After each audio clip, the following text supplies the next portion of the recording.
happy birthday அப்படியே வாய் போடுது கூட வெட்டி எல்லாரும் ஹாப்பி பர்த்டே பட்டு அந்த சட்டி வெறில கம்மியா அவர் அந்த கேனியா சேர்த்து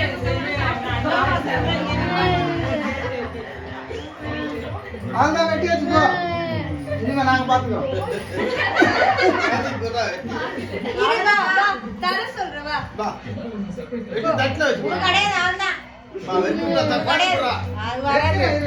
வா பாபா பசங்க போடு வா எங்கள எதுக்கு நீ வீடியோ எடுத்துக்கிற டவுல்ல போடு அம்மா தட்டியா நான் தாத்தா கெட்டு